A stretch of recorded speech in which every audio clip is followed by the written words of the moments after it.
Hi mga mi! Panibagong araw, panibago na naman pong kaetyosan ng Ante Numina. And for today's video mga mi, magbibisi-bisihan muna si ate mo girl. Nagpasama nga lang ako sa ate ko para bumili ng aking pinapangarap na laundry basket. Dahil pansin nyo naman mga mi, doon sa una ko naging video, napakatsaka na po ng laundry basket at hindi na po siya nababagay sa bago naming washing machine.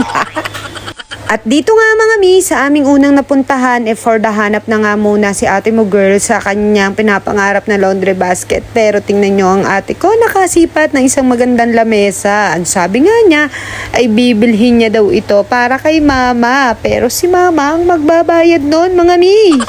Iniwan na nga muna namin mga mi yung aming lamesang bibilhin dahil hahanapin na nga muna namin mga mi yung laundry basket na gustong gusto ko. Pero dito sa amin napuntahan mga mi wala, kaya lumipat naman kami ng ibang lugar, baka sakali doon ko mahanap yung aking pinapangarap na laundry basket.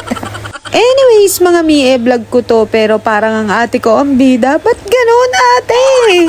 Kamay ko na nga lang talaga mga mi ang pwede ko maipakita dahil ako naman talaga ang taga-video. Panay add to cart na nga ang Mima Sur nyo na para bang uubusin niya na yung mga napamaskuhan ng anak niya, mga mi, ganon.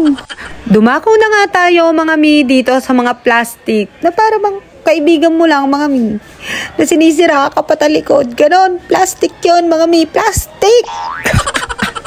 So, eto na nga mga mi, magbalik na nga tayo dito sa hinahanap ko na laundry basket. At ito na mga mi, sa wakas nakita ko na. Ito yung gusto ko mi, yung may patakip. Yung para bang hindi mo makita talaga mga nanaglawit ang mga damit namin na labahin. Ganon mga mi, kaya i-add to cart na yan. Tapos mga mi, eto, tuwang-tuwa naman ako dito sa basurahan na to. Kaya bilhin na yan. May pa-transition tayo mga mi. Charan! Oh, eto't nandito na siya sa loob ng aming bahay. Charet! Fast forward na nga mga mi dahil nakauwi na kami at akin ang i-assemble itong binili kong laundry basket. Wala na talaga ako matinong exposure dahil akala ko nakaset na yung camera at nakaharap sa akin, pero yung anak ko, eto tataklo ba pata ako. Tapos mga mi, isa-isahin na nga nating ilabas yung mga pinag-check out ng Ante Numina. O eto, natuwa naman ako dito sa damit. Ipasusuot ko mamaya sa alaga kong pusa. At para hindi rin magtampo yung alaga kong Doberman, eto't binilang ko din siya ng kanya. Pinatesting ko na nga mga mi sa pusa ko yung bagong bili kong damit. Pero wait mga mi, bakit ganito yung kanyang reaction? Mukhang ayaw niya atang isuot. Nagagalit siya mga mi dahil ayaw niya sa crop top. Buti na lang mga mi, eto't kuha to nung isang araw at napaliguan ko yung aking alagang Doberman. Tamang-tama naman doon sa collar na binili ko para sa kanya. Pero wait mga mi, nung ipasuot ko parang ayaw din niya. Ba't gano'n? Ayaw nila na aking regalo. Kinabukasan nga mga mi, pagkagising ko, eto ang bubungad sa akin. Yung tipong nagtatanggal ka palang ng muta pero parang gusto mo ipikit na ulit yung mga mata mo dahil sa stress. Tapos flex ko lang mga mi, pinagyayabang ng ate ko na binili daw nilang gunting. Eto ate, anong klaseng gunting to? Paano ko naman gagamitin to? Napakapuro.